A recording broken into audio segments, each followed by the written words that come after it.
Sugar daddy এমন একটি শব্দযুগল যা শুনলে অনেকেরই কেমন যেন অস্বস্তি হয়। কিন্তু বর্তমান বিশ্বে এটি বেশ আলোচনার বিষয়, বিশেষ করে পশ্চিমা দেশগুলোতে।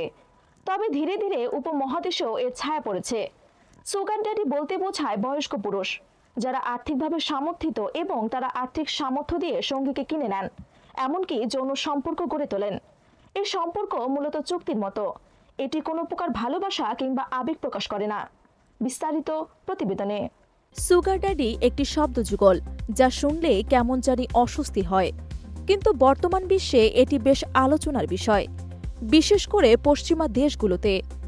তবে ধীরে ধীরে উপমহাদেশেও এর ছায়া পড়তে শুরু করেছে। এই সম্পর্ক আর্থিক চুক্তির মতো, এটি ভালোবাসা কিংবা আবেগেও নয়।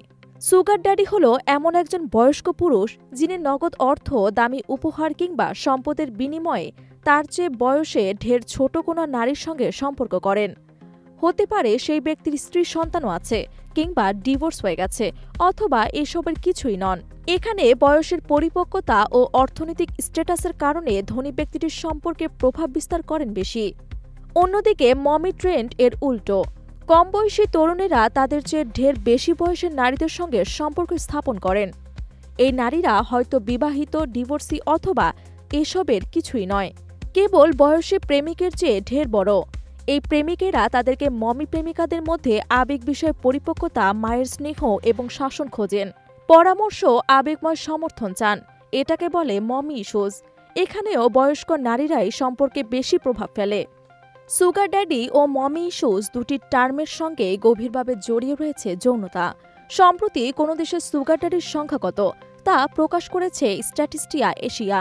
এই জরিপে বয়স্ক পুরুষেরা পরিচয় গোপন রেখে নিজেদের সুগার ড্যাডি হিসেবে মেনে নিয়ে এ তথ্য দিয়েছেন।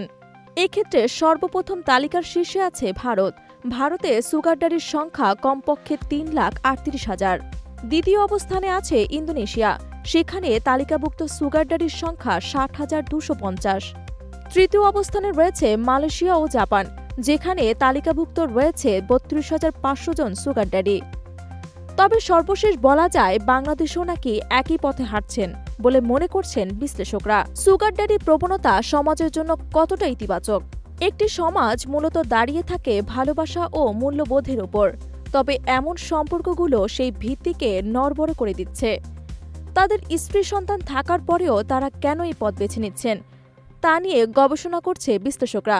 বিশ্লেষকরা বলছেন এমন সম্পর্কগুলো নৈতিকতা ও মূল্যবোধের পরিপন্থী। এ ব্যাপারে অবশ্যই আমাদের মাঝে সচেতনতা তৈরি করতে হবে।